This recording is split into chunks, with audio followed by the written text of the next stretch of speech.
The definition of a narcissist is an individual who is extremely self centered and has an exaggerated sense of self importance. They lack empathy or a sense of concern for others that may be in their circle or outside of their circle, quite honestly. Narcissistic personality disorder is very similar to the definition of a narcissist: grandiose sense of self importance, preoccupation with fantasies of unlimited success, power, brilliance, beauty, or ideal love. They believe that they are so special and unique and can only be understood by or associate with other special or high status people or institutions. These people are not just confident, I wouldn't even say cocky. They are more along the lines of delusional and have a way of twisting everything you say to them. This makes them experts at gaslighting. The meaning of gaslighting is to manipulate someone by psychological means into questioning their own sanity. That's according to Oxford Languages. Wikipedia has it defined as making someone question their own reality. The term may also be used to describe a person who presents a false narrative to another group or person, which leads them to doubt their perceptions and become misled, disoriented, or distressed. According to health.com, there are 3 types of narcissism: grandiose, vulnerable, and narcissistic personality disorder.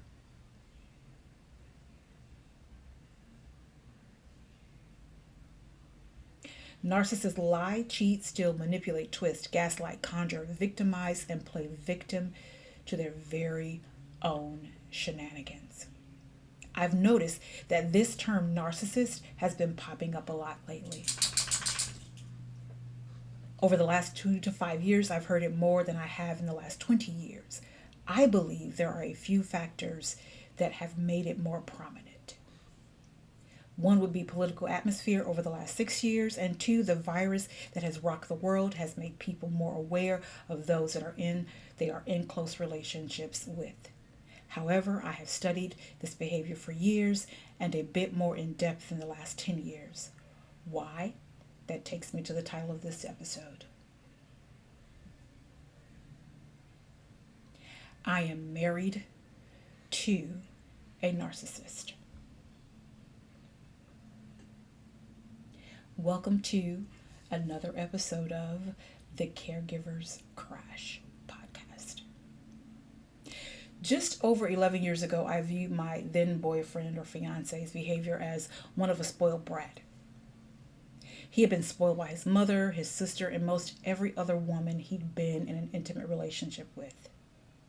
He was used to doing what he wanted when he wanted, spending his money however he chose, with no one to answer to or partner with. And then he met me, a single mother with 3 children that worked hard to provide for her children and didn't have time for any man in her life that wasn't contributing in a positive way to her life. When we got together, he wasn't holding a steady job. It was all contract or freelance. And I made it clear that if we were going to be in a committed relationship, he needed to have a steady income with benefits, and he would have to contribute to the household. I already have 3 children. Taking care of a man-child was not an option. As a matter of fact, one of our first disagreements was about his financial contributions. Before I go further, let me say this. You may hear noise in the background. He is currently watching the football game. Or you may hear one or both of my dogs. So, don't be alarmed. He believed that he was getting the short end of the stick. He still believes this, quite frankly. Because he was putting in his whole paycheck and only getting about $100 for himself. I told him that he was lucky because I didn't get that much. And I asked what he thought he should get, seeing as how he lived with me, ate my food, and occasionally drove my vehicle. When you choose me, sir, you choose all of me and my children and everything that comes with us. Another early argument was over something rather stupid, so much so that I don't even remember what it was about. But I do remember I was so pissed that I got out of my bed and got on the sofa to sleep for the night. He stormed out of the house and started walking down the street. I don't know if he thought I was going to chase after him or call him to come back or what. I really don't know, but I didn't. I got in the bed, and about 10 minutes later, he rang the doorbell for me to let him back in. Another thing I noticed was that he slowly took over my life to the point where things that I enjoyed doing, like acting, writing, or just being on the phone with my friends, taking motorcycle lessons, yes, I took motorcycle lessons, were no longer things that I did. Initially, I was okay with it because we were still getting to know one another. But I realized that when I was ready to get back to those things, it became a big problem for him. I would get asked questions like, why do you want to do anything without me? Why can't I come along? Is there something going on? Or he would even ask if I were cheating. He always wanted to know where I was, who I was with, what I was doing, who I was on the phone with, even if it were just family. Meanwhile, I'm getting text messages that he is sending inappropriate images, text, and inbox messages to other women. He's lying about our marital status. However, out in public, he wanted it to look like everything was all right with us. We were good. We made more money than we actually did, and that we were better than others. He only wanted to go to functions where he knew the people, and he always wanted to dress alike. Now, some may say that's no big deal. But when you're dealing with a controlling person, a narcissist, it is a huge red flag. Financially, we struggled from the beginning. At one point, we had about $90,000 coming into the household, but we couldn't pay our rent. Our utilities were always getting cut off. There was barely money for gas or food. He wanted people to believe, like I said before, that we had more than we actually did. So we had to drive new or new-looking cars, live in an overpriced high-rise apartment, buy new clothing every pay period. Again, these are the things that he wanted to do. And some people may say, okay, well, then you just take, financial classes, learning how to manage your money better. We did that. It made no difference. He didn't want to fully participate because he believed that every dollar he made should be spent the way that he wanted to spend it, and every dollar that I made should do something with the house, but then also be spent the way that he wanted to spend it. Now, let's talk about habits, vices, addictions. I don't smoke anything. I barely drink. But he smokes cigarettes, he smokes weed, and before he got sick, he used to drink on a regular basis. Why is that important? Because that's where his money goes. And he's also a shopaholic. Now, he has reined in the shopping a little bit more, but it's only because he can't fit anything else in his closet. You see, we've got a master bedroom. We live in a 3-bedroom, 2-bathroom apartment. He has the master closet in full, None of my things are in that closet. It is filled to the brim with his clothing and his shoes and his coats. He shopped so much at one point for clothes and shoes that he still has clothing in there with price tags still on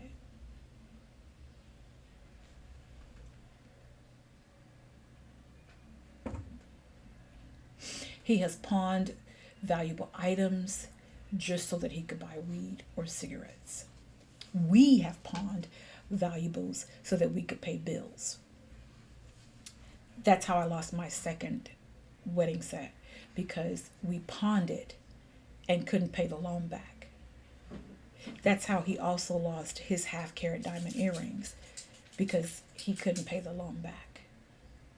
Without my permission or knowledge, he pawned a heavy-duty jack set, the one that you put under the car when you're trying to jack it up so that you can change a tire. He pawned that. That jack set was given to me to make certain that no matter what situation I was in, because I know how to change a tire, that I would always have a sturdy jack to jack up my vehicle, so that I could change the tire easily. When it was given to me, I was driving a minivan. I went down to a car, still kept the jack with me. We upgraded again to a truck, still had the jack with me. Traded that, we had the truck and then we got another minivan, and then traded that in for the van that we have now. That jack has seen like 4 or 5 different cars, 4 or 5 different vehicles. And recently I was cleaning out the back of the van to organize it better for a trip that we were about to take, and noticed that the jack wasn't there. I'm like, okay, maybe I put it in the house and didn't remember it, but that would be hard for me to do, seeing as how the thing was heavy. It weighed a huge amount. It was difficult to lift. I would say probably a good 40 to 50 pounds is how heavy this jack was. Again, it was a heavy duty jack.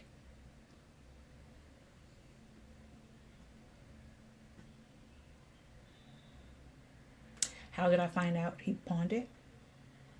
Because I found the pawn ticket. How did I find the pawn ticket?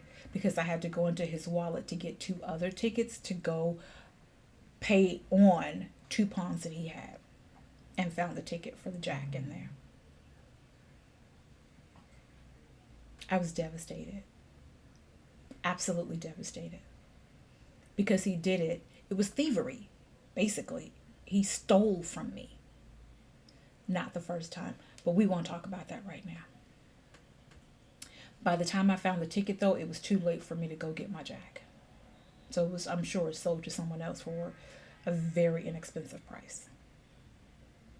Most anything that I have considered valuable or sentimental, he has found a way to get rid of. And I believe that's because he doesn't have anything that has held that much value or sentiment for him, because he was always in the streets. So his mom and his sister lived together. When his mom passed away, his sister got everything. Because he was always in the streets, he got nothing. His sister gave him one picture of himself as a child. That's all he has. Well, he does have a picture of his mother and one of his aunts. That's it. That's all he has. He doesn't have any stuffed animals, no coins, nothing other than those 2 pictures. That's it. That's all. I had a few things. I had a coin that I got from my grandfather, a 50-cent piece. He took that one day to go buy a loose cigarette.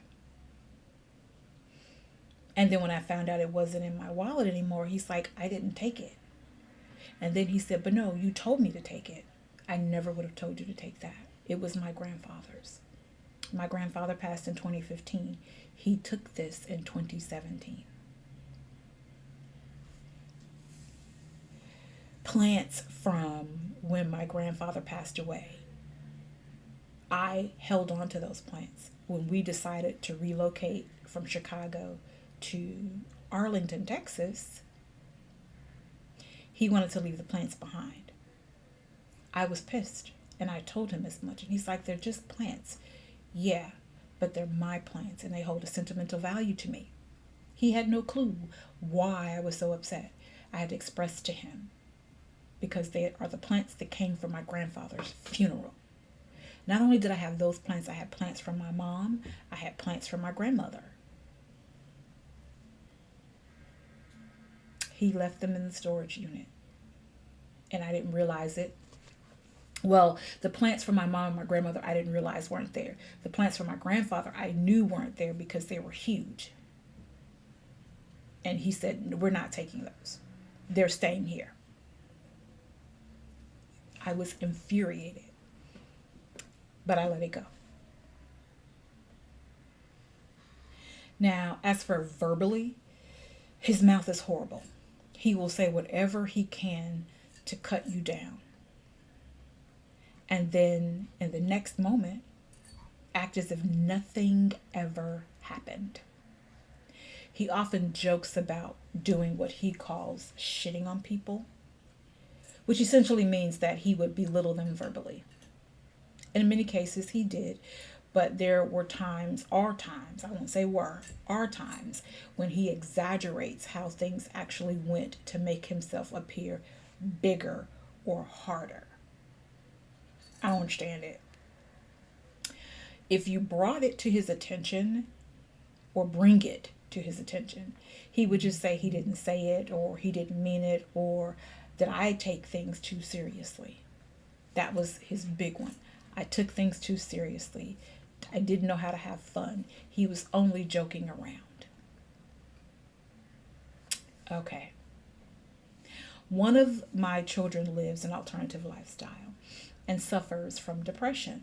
And at this time, he had severe depression. And then one day, this man, my husband, said some horrible things that really had my child questioning his existence.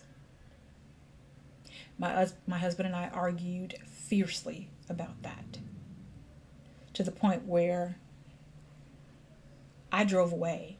I got in the car and I drove off. But I made it clear to him that if he ever said anything like that again to my child, that I'd leave him after I'd hurt him for hurting my child. He has been so cruel to people, especially since his diagnosis in 2017. In 2011, he was diagnosed with diabetes, and I'm sure that I talk about that in a previous episode. He was diagnosed with diabetes and refused to do any of the things consistently that the doctors told him to do. He neglected his health so much that in 2016, he began rapidly losing weight, and we weren't sure why. We would go to the doctor, we would talk to the doctor, and the doctor would say, it's fine, you need to lose the weight. It's okay that you lose the weight. So after we moved to Texas in 2017, he got so sick at one point that he had to be hospitalized for 5 days. His initial diagnosis was IBS. And again, I'm sure that I've talked about this in a previous episode. But after that 5-day stay, they believed that it was gastroparesis. And after a test was performed by a gastroenterologist, gastroparesis was confirmed. Now I, silly me, thought that his behavior would change, that he would become more humble and appreciative. I thought wrong. He's still harsh, mean at sometimes. He still doesn't do what the doctors direct him to do. He still doesn't want alternative options. He doesn't listen to me when I suggest things either. He doesn't want to accept responsibility for his actions or lack thereof. He has even said that his illness is not his fault, when in actuality, his illness is a direct result of him not doing what he should have done to keep it away. And I honestly believe now, and when I say this, I honestly believe now that he uses his illness as a tool to get what he wants from people. Be it the doctors, the nurses, his friends or former friends, family members, me.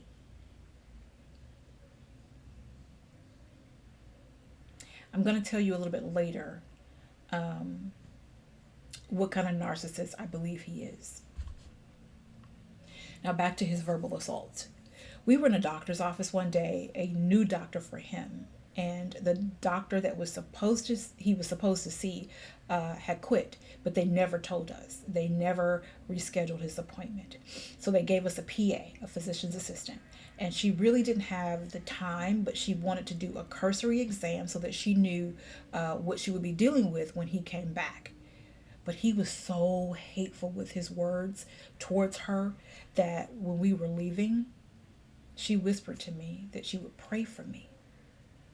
Because if this is what he does in public, she could only imagine how he behaved in private. I thanked her. We left. In the last 2 years, this man has told me that he hates me, that he doesn't like me, and more recently, that if he hit women, he would hit me. Why would I stay around for that? Why should I stay around for that? Now, after all of our blow-ups, after all of our arguments, our fights, not physical, but verbal altercations, we usually have a conversation, and he would just say he's not himself. His sickness has his head all screwed up. He's not feeling well. Any excuse that he can. Or he'll flip it back on me and say that basically I make him behave the way he does, or that I treat him so poorly and he's just giving it back to me. One day after being tired of walking around eggshells around him, I decided that I'm just going to start treating him the way that he treats me. Now, mind you, we got married in 2011. I used to pray for us on a regular basis. I'd pray for him. I'd pray for me. I'd pray for us. In 2013, I told him that I was done praying for us. In about 2016, maybe, I decided that I wasn't going to pray for us anymore. Period. And I had actually, even though when I told him in 2013 that I wasn't, I still prayed for us. But his actions, his behaviors never really improved. He never really heard anything I said. He never wanted to take responsibility for his part in our marriage. But in 2016, I was like, what's the point? So I stopped doing it consistently. Am I wrong for that? Absolutely, because as a Christian, I should still pray for us. But I stopped. So anyway, I got tired of walking on eggshells. And I did tell him in 2013 that I was just going to start treating him the way he treats me. For him to see how it would feel. But what did he do with that? He turned it around on me and said that I was being cruel to him. Said that I treated him like shit. That I was always bashing him. And that I was never on his side. Never on his side.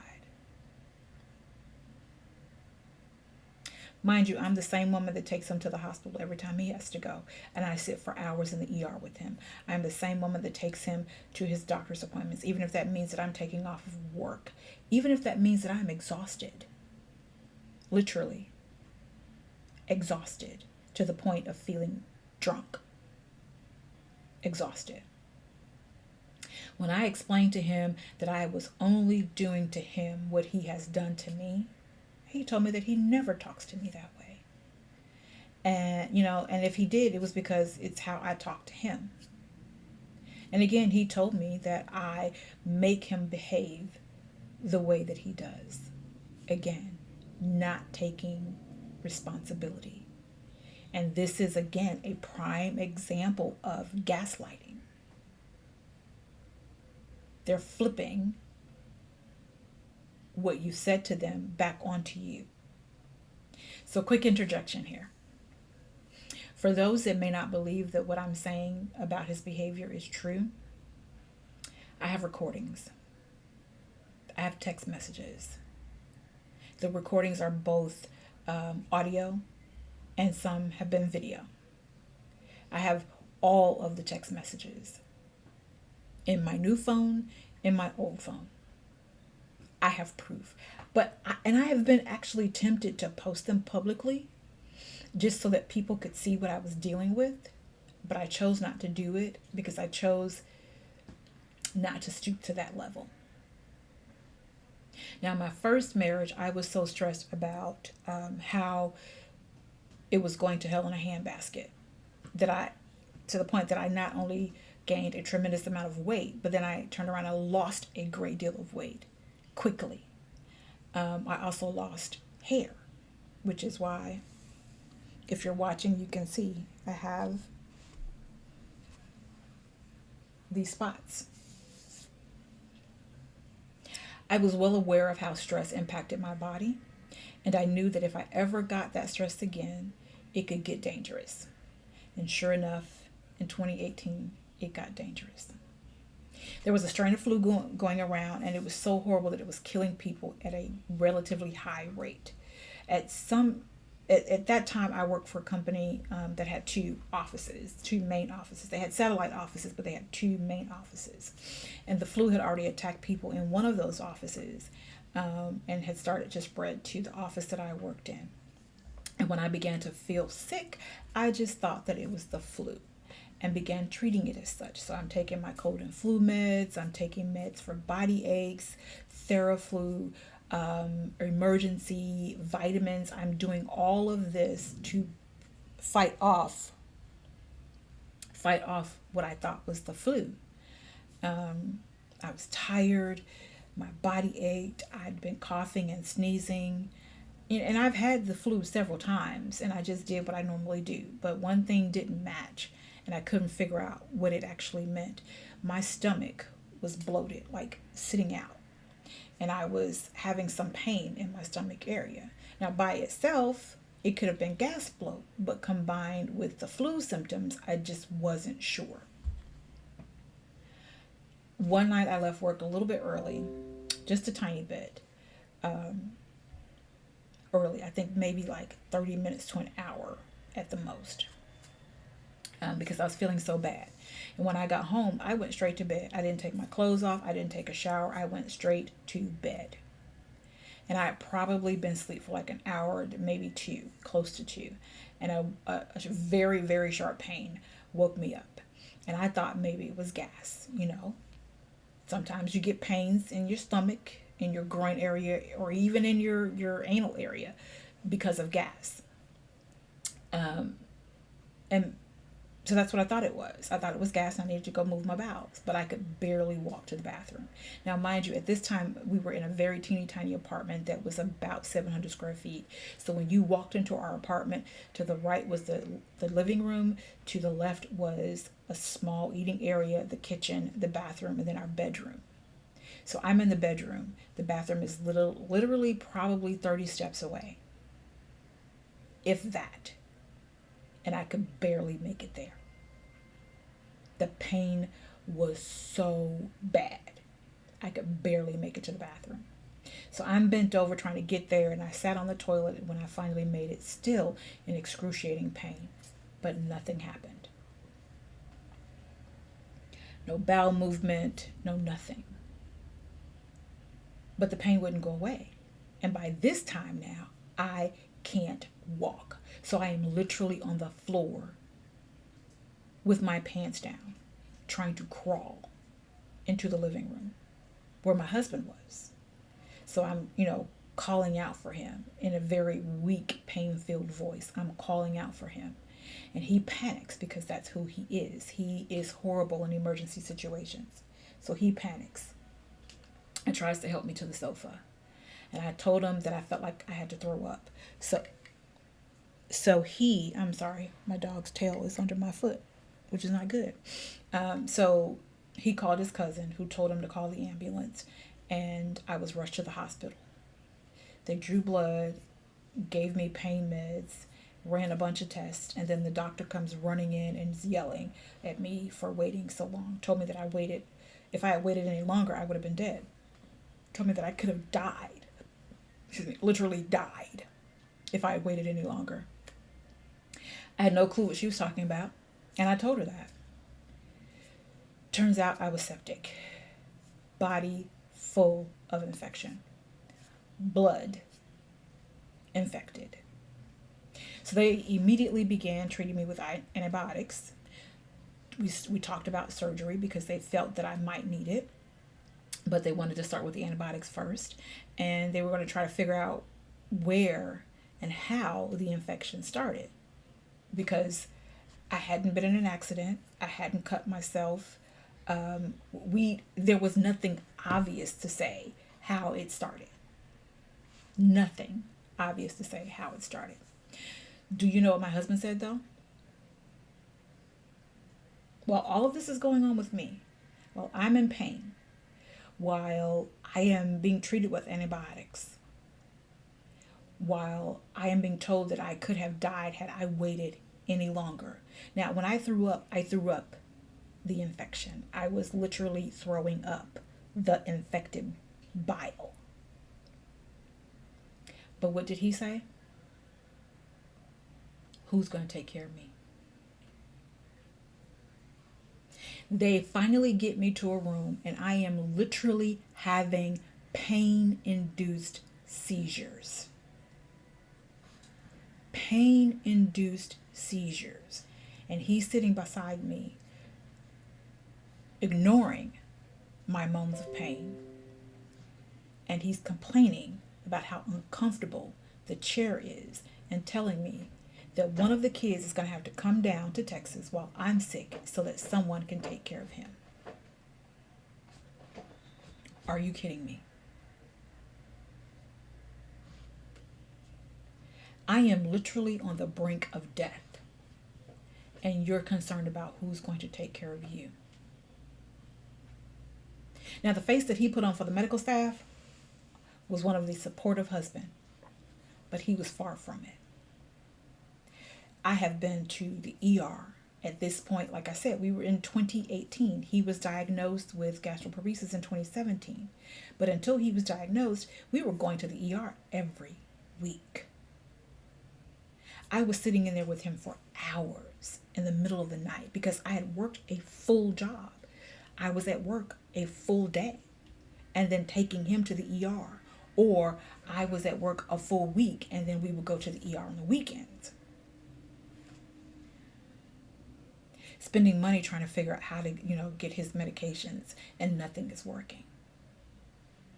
Driving all around to different doctors trying to figure out what's really going on. And he says to me, who's going to take care of me? I was on IV antibiotics for like 3 months. Had to have 2 surgeries, one of which was an emergency surgery because after the first 6 weeks of antibiotics, IV, I still have the scars. After being on it for 6 weeks, we found out that the infection hadn't gone away. And we found that out because I was on it for 6 weeks. They took the tubes out. I went to work on one day, got sick that night, went back to the hospital and was told, oh, the infection is still there. So I had to have an emergency surgery the very next morning to have my fallopian tubes removed because the infection had attacked my reproductive system. We don't know why. The guess is that because I'd had a tubal ligation, my fallopian tubes were the weakest point in my body. And we also believe that it was caused by stress and not by any other thing because there was nothing else going on with me. So it could have only been stress. So anyway, I had to have my fallopian tubes removed. The second surgery was a mandatory hysterectomy. And that was my toughest year in my marriage, in this marriage, outside of the financial bondage, emotional abuse, homelessness, and the loss of my loved ones. That was the one year that solidified for me that he did not care about me at all. That he did not love me beyond what I could do for him. COVID is now upon us. And in December 2020, I contracted it. I contracted COVID. It started with me again feeling like I had the flu, but then I realized that I'd lost my sense of taste and my sense of smell. So I got tested and it came back positive. Off to bed I go with all of the flu remedies I could handle. Theraflu, Alka-Seltzer Plus for flu and cold, soup, chicken noodle soup, chicken and rice, Halls, pain meds. I'm taking all of this stuff to make me feel better. And I slept on a sofa. And we have an L-shaped sectional. I slept on a sofa. I stayed medicated. And then all of a sudden, our Chihuahua rescue began doing his death walk. We didn't know at the time that it was his death walk, but I kind of suspected that that's what it was. So the week of Christmas, which is also a hard week for me already because my mom died 2 days before Christmas. The week of Christmas, I had to get off my sick bed or my sick sofa and take the dog to the rescue facility where they had to put him down. Why did I have to do it? Because again, my husband is not good in emergency situations, so he could not handle it. During this time of me having COVID-19, my husband is telling everyone that he couldn't stay away from me. He's up under me the whole time. And they're telling him that he better stay away from me because he can't afford to get it, which he can't afford to get it. But like I said, I was actually sleeping on the sofa and he was in the bed. He did all of that talking about how he was up under me for who? For what? Who really knows? The latest proof that my husband only cares for himself, maybe, but before I do that, let me interject this fact. The narcissist has a way of turning every situation toward themselves. If it's good, it's because of them. If it's bad, they try to fix it. If something hurts on you, it hurts worse on them. I have examples of that beyond the one that I'm about to give. But let me give the one that I have. So I recently found a swollen mass near my left breast, under my arm. If you're watching, it's gone down, but it's right here. I reached out to my doctor, told her about it. She has scheduled what they call a diagnostic mammogram. Shortly after I told my doctor about it, I ended up speaking with my youngest child who is currently sick with COVID. And as we were talking, right before we got off the phone, I revealed to her what I found and what was happening, what was going on. Now, this is the same child that lives an alternative lifestyle and suffers from depression. But I told all of my children, if I ever get sick, and they know this, but if I told them, if I ever get sick, if anything's ever going on with me, you all will know. I'm not going to hold on to it. I'm not going to devastate you with that by dying and then no one knows why. I'm going to let you know. So I talked to her and I told her what was going on. I told her what I found and what was happening. When I got home later on that night, I told my husband, and then I told him that I was going to tell the other two kids later, but I'd already told the youngest. Okay, one more quick aside. As I was recording this, both video and audio, it stopped because my hard drives are full. So I am going to have to re-record the audio version And I'm telling you this because if you choose to do just the audio and then you come and find out that you can actually see the video, the two aren't going to match up exactly. So I'm going to continue with the video and then I'll go back because I can't even find the file now for the audio. I'm going to go back and re-record the audio. So as I was saying, I'd already told my youngest. And what my husband says to me is this. He said, "Don't you think that I should have been the first you told?" I agreed. I explained how it happened, and then I even apologized. I shouldn't have had to apologize, but I did. All he focused on was that I didn't tell him first. How could I not tell him first? I got so fed up with the whole victim mindset that I just yelled at him and said, "You know what? Look, what's most important, the number one issue here is that I have found a lump, a mass in my breast. But all that you can focus on is that I didn't tell you first. Do you not see the problem here? Do you not see how selfish that is? How you turned something going on with me onto how it made you feel like a victim because I didn't tell you first. Something going on with me, something important going on with me has now made you a victim. Like, do you not see that? It must be tough living in the victim state all the time. That's got to be difficult. That has to be hard. Boo-hoo. So for the last few months, and most recently, it's been more frequently, I've thought about ending my marriage, or at least getting a separating from him. And truthfully, it's really been playing over and over in my head for the last few years. But I've stayed because I know he is truly ill. I've stayed because I know that there's still a little bit of love there. I've stayed because I've continued to hold on to the hope that he will change for the better. Early in our marriage, he and I went to marriage counseling. And once I laid out my side, and then he relayed his side, it was very clear to our counselors that we were incompatible. The counselors actually told us that they didn't see us making it to our 5th anniversary. We're going on 11 years now. February 14th, we'll be celebrating 11 years married. And I think we stayed to prove them wrong.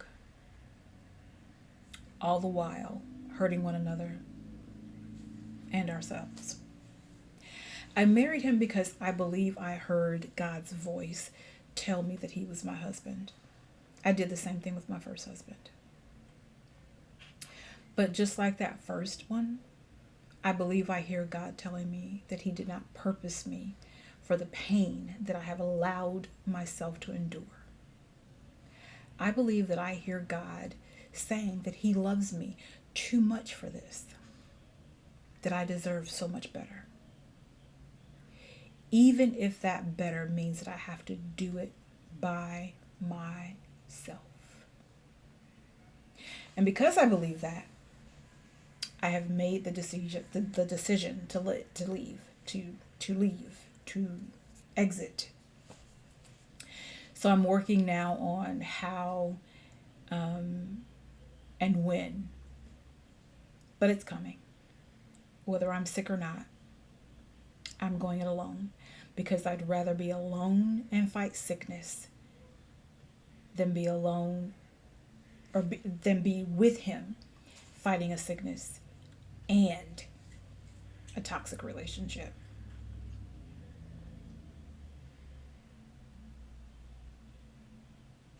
Plainly put, I'd rather be alone. It's hard fighting illness, no matter the illness, cold, flu, COVID, cancer, diabetes. It's hard fighting an illness. And to have to do that while also being in a toxic relationship, it doesn't help. It doesn't help. So whether I'm sick or not, I'd just much rather be alone, because I don't want the toxic relationship either way.